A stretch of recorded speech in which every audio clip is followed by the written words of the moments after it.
ರಾಜ್ಯದಲ್ಲಿ ಕಾಂಗ್ರೆಸ್ ಸರ್ಕಾರ ಅಧಿಕಾರಕ್ಕೆ ಬಂದು 2.5 ವರ್ಷ ಕಳೆಯುತ್ತಾ ಬಂದಿದೆ. ಆದರೆ ಅಧಿಕಾರಕ್ಕೆ ಬಂದಾಗಿನಿಂದಲೂ ಕಾಂಗ್ರೆಸ್ ಸರ್ಕಾರ ಒಂದಲ್ಲ ಒಂದು ಎಡವಟ್ಟನ್ನ ಮಾಡಿಕೊಳ್ತಲೇ ಇದೆ. ಇದೀಗ ಮತ್ತೊಂದು ಎಡವಟ್ಟಿಗೆ ರಾಜ್ಯ ಸರ್ಕಾರ ಗುರಿಯಾಗಿದೆ.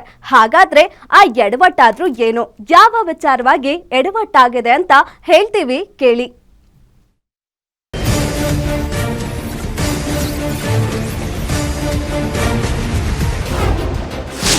ಬೆಂಗಳೂರಲ್ಲಿ ಮತ್ತೊಂದು ಧರ್ಮ ದಂಗಲ್.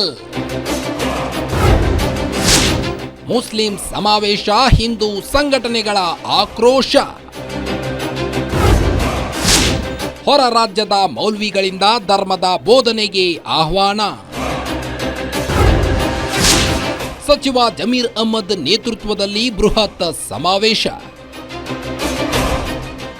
ರಾಜ್ಯದಲ್ಲಿ ಈ ಬಾರಿ ಯಾಕೋ ಈದ್ ಮಿಲಾದ್ ಭಾರಿ ವಿವಾದ ಸೃಷ್ಟಿಸುತ್ತಿದೆ. ಈದ್ ಮಿಲಾದ್ ಪ್ರಯುಕ್ತ ಮುಂಬರುವ ಶುಕ್ರವಾರ, ಶನಿವಾರ ಬೆಂಗಳೂರಿನಲ್ಲಿ ಸಮಾರಂಭ ಹಮ್ಮಿಕೊಳ್ಳಲಾಗಿದೆ. ಪ್ಯಾಲೇಸ್ ಗ್ರೌಂಡ್ನಲ್ಲಿ ಅತಿ ದೊಡ್ಡ ಕಾರ್ಯಕ್ರಮವನ್ನು ಆಯೋಜಿಸಲಾಗಿದೆ. ಕಾರ್ಯಕ್ರಮಕ್ಕೆ ಹಲವು ದೇಶಗಳ ಧರ್ಮಗುರುಗಳಿಗೆ ಆಹ್ವಾನ ನೀಡಲಾಗಿದ್ದು, ಇದೇ ವಿಚಾರ ಇದೀಗ ಎಲ್ಲರ ಕೆಂಗಣ್ಣಿಗೆ ಗುರಿಯಾಗಿದೆ.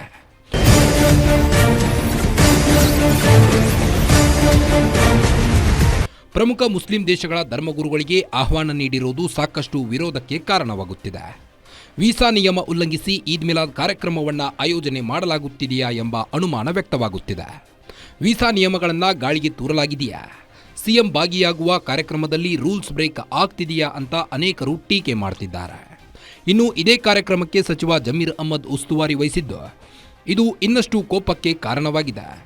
ಯಾರೇ ಸಹ ವೀಸಾ ಪಡೆದ್ರು ಧರ್ಮ ಪ್ರಚಾರ ಮಾಡುವಂತಿಲ್ಲ, ದೇಶದ ಧಾರ್ಮಿಕ ಕಾರ್ಯಕ್ರಮಗಳಲ್ಲಿ ಭಾಗಿಯಾಗುವಂತಿಲ್ಲ. ಆದರೆ ಈ ಕಾರ್ಯಕ್ರಮಕ್ಕೆ ಬೇರೆ ಬೇರೆ ದೇಶಗಳಿಂದ ಮೌಲ್ವಿಗಳು ಆಗಮಿಸುತ್ತಿರುವುದು ಇದೀಗ ದೊಡ್ಡ ವಿವಾದಕ್ಕೆ ಕಾರಣವಾಗಿದೆ. ಕೆಲವೊಂದು ವೀಸಾ ರೂಲ್ಸ್ ಹೇಳುತ್ತೆ, ಟೂರಿಸ್ಟ್ ವೀಸಾ ಆಗಿರ್ಬೋದು, ಮಿಷನರಿ ವೀಸಾಸ್ ಆಗಿರ್ಬೋದು, ಕಾನ್ಫರೆನ್ಸ್ ವೀಸಾ ಆಗಿರ್ಬೋದು, ಮತ್ತು ಯಾವುದೇ ಕ್ಯಾಟಗರಿ ವೀಸಾ ಹೊರದೇಶದವರು ಬಂದರೆ ಧಾರ್ಮಿಕ ಬೋಧನೆ ಮತ್ತು ಯಾವುದೇ ಧಾರ್ಮಿಕ ಕಾರ್ಯಕ್ರಮ ಭಾಗಿಯಾಗಂಗಿಲ್ಲ. ಅಕಸ್ಮಾತ್ ಆದರೂ ಸಹ ಅವ್ರ ಮೇಲೆ ಕ್ರಮ ಆಗುತ್ತೆ ಮತ್ತು ವೀಸಾ ಕ್ಯಾನ್ಸಲ್ ಆಗುತ್ತೆ. ಆ ಕಾರ್ಯಕ್ರಮದಲ್ಲಿ ಇಡೀ ಸಚಿವ ಸಂಪುಟದ ಎಲ್ಲ ಸಚಿವರ ಹೆಸರು ಇದೆ. ಏನಕ್ಕೆ ಇನ್ನವರೆಗೂ ಅವರ ಕಾರ್ಯದರ್ಶಿಗಳು ಎಚ್ಚೆತ್ತುಕೊಂಡು ಬರಬಾರ್ದು ಅಂತ ಹೇಳಿಲ್ಲ. ಫಾರಿನರ್ಸ್ ಆಕ್ಟ್ ಅಡಿ ಇದಕ್ಕೆಲ್ಲ ಅವಕಾಶವೇ ಇಲ್ಲ. ಇಷ್ಟಾದರೂ ನಿಯಮ ಉಲ್ಲಂಘಿಸಿ ಕಾರ್ಯಕ್ರಮ ಆಯೋಜಿಸಿದ್ರೆ ನಾವು ಮುಂದಿನ ದಿನಗಳಲ್ಲಿ ದೊಡ್ಡ ಮಟ್ಟದ ಪ್ರತಿಭಟನೆ ಮಾಡ್ತೀವಿ, ಸರ್ಕಾರದ ವಿರುದ್ಧ ರಾಜ್ಯಾದ್ಯಂತ ಪ್ರತಿಭಟಿಸ್ತೀವಿ ಅನ್ನೋ ಕೂಗು ಸಹ ಕೇಳಿ ಬರ್ತಿದೆ. ಇನ್ನು ವೀಸಾಗಳಿಗೆ ಇಂಥದ್ದೇ ಅಂತ ಒಂದಿಷ್ಟು ನಿಯಮಗಳು ಆಯಾ ದೇಶಗಳು ಮಾಡಿಕೊಂಡಿರುತ್ತವೆ. ಆದರೆ ನಮ್ಮ ದೇಶದಲ್ಲಿ ವೀಸಾದಡಿ ಬಂದು ನಂತರ ಒಂದು ಧರ್ಮಕ್ಕೆ ಸಂಬಂಧಿಸಿದಂತೆ ಧಾರ್ಮಿಕವಾಗಿ ಭಾಷಣ ಮಾಡುವುದೇ ಒಂದು ಅಪರಾಧ ಎಂದು ಇದೀಗ ಎಲ್ಲೆಡೆ ವಿರೋಧ ವ್ಯಕ್ತವಾಗುತ್ತಿದೆ.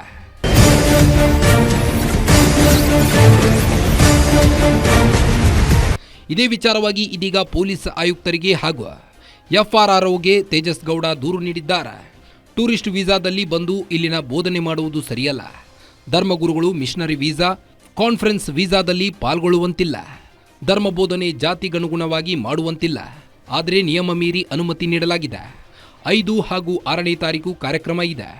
ಈ ಹಿನ್ನೆಲೆ ಇದೊಂದು ಕಾನೂನು ಬಾಹಿರವಾದ ಕಾರ್ಯಕ್ರಮ. ಹೀಗಾಗಿ ಪೊಲೀಸ್ ಇಲಾಖೆ ಸೂಕ್ತ ಕ್ರಮ ಕೈಗೊಳ್ಳಲು ದೂರು ನೀಡಲಾಗಿದೆ ಅಂತ ತೇಜಸ್ ಗೌಡ ಹೇಳಿದರು.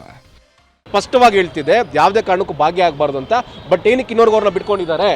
ಯಾವ ಕಾರಣಕ್ಕೂ ಅವ್ರನ್ನ ಈ ಕಾರ್ಯಕ್ರಮಕ್ಕೆ ಅನುಮತಿ ಕೊಡ್ತಿದ್ದಾರೆ ಅಂದರೆ ಈ ಸರ್ಕಾರಕ್ಕೆ ಮೂಲ ಉದ್ದೇಶ ಮುಸಲ್ಮಾನರ ಓಲೈಕೆ, ಮುಸಲ್ಮಾನರ ಇಂದನೇ ಬಂದಿರುವಂಥ ಸರ್ಕಾರ ಅಂತ ಏನು ಹೇಳ್ತಿದ್ದಾರೆ.